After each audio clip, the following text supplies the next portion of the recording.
Hello friends, welcome to Mirthas kitchen. Mirthas கிச்சனில் இன்றைக்கி நம்ம ஹோம்மேட் பாஸ்தா செய்ய போகிறோம். அது எப்படி செய்யறதுன்றத பார்க்கலாம். ஸ்டவ் ஆன் பண்ணி ஒரு பாத்திரத்தில் 1.5 லிட்டர் அளவுக்கு நான் தண்ணி வச்சுருக்கேன். தண்ணி கொதிக்குது. இந்த ஸ்டேஜில் நான் 1 ஸ்பூன் அளவுக்கு உப்பு ஆட் பண்ணிக்கிறேன். இப்போ நான் ஒரு 300 கிராம் அளவுக்கு பாஸ்தாவை நான் இந்த மாடல் பாஸ்தா எடுத்துருக்கிறேன். போட்டு இப்படி கொஞ்சம் நேரம் ஒரு 10 மினிட்ஸ் வேகணும்னு விடணும். நம்மளுடைய பாஸ்தா வெந்துடுச்சு. இப்போ இதை நம்ம ஸ்டவ் ஆஃப் பண்ணி இதை ஃபில்டர் பண்ணிக்கலாம். இப்போ ஸ்டவ் ஆன் பண்ணி ஒரு பேனில் ஒரு 3 ஸ்பூன் அளவுக்கு எண்ணெய் ஊற்றிருக்கேன். குக்கிங் ஆயில் எது வேணாலும் நீங்கள் யூஸ் பண்ணிக்கலாம். பொடியாக நறுக்கின இஞ்சியை போட்டுக்கிறேன். அது கூடவே பொடியாக நறுக்கின பூண்டையும் போட்டுக்கிறேன். நீங்கள் தேவைப்பட்டால் இஞ்சி பூண்டு பேஸ்ட்டு கூட ஆட் பண்ணிக்கலாம். பொடியாக நறுக்கின ஒரு பெரிய வெங்காயத்தை கட் பண்ணி இந்த அளவுக்கு போட்டிருக்கேன் நான்.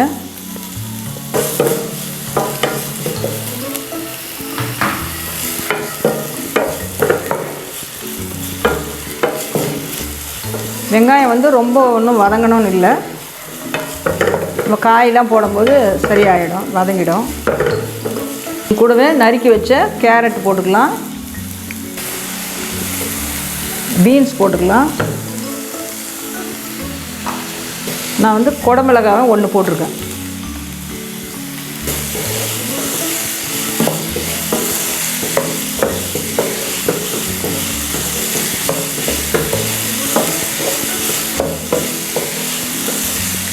ரெண்டு பெரிய தக்காளி எடுத்து இந்த மாதிரி விழுத அரைச்சி வச்சுருக்கேன். அதையும் போட்டுக்கலாம்.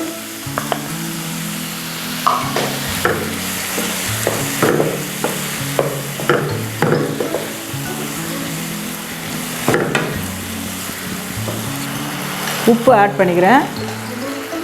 பார்த்து போட்டுக்கோங்க உப்பு. ஏற்கனவே நம்ம பாஸ்தா வேக வைக்கும் போது உப்பு போட்டிருக்கோம். நான் ஒரு 1.5 ஸ்பூன் அளவுக்கு மிளகா பொடி போட்டிருக்கேன்.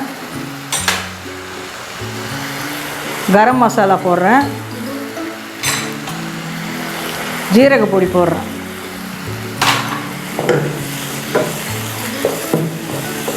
இந்த ஸ்டேஜில் நீங்கள் கொஞ்சம் காரம் வேணும்னா பார்த்து போட்டுக்கோங்க. 1 ஸ்பூன் அளவுக்கு டொமேட்டோ சாஸு நான் ஆட் பண்ணிக்கிறேன்.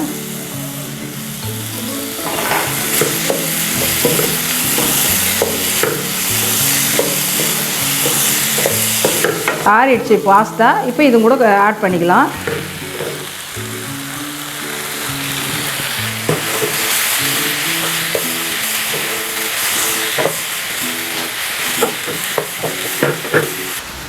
நம்ம கொத்தமல்லி தூவி இப்போ நம்ம இதை ஆஃப் பண்ணிடலாம். அவ்வளோதாங்க, நம்மளுடைய பாஸ்தா ரெடி ஆகிடுச்சு.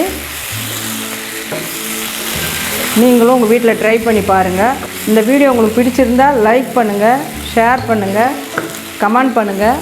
மறக்காமல் மிர்தாஸ் கிச்சனுக்கு சப்ஸ்கிரைப் பண்ணுங்கள். Thanks for watching.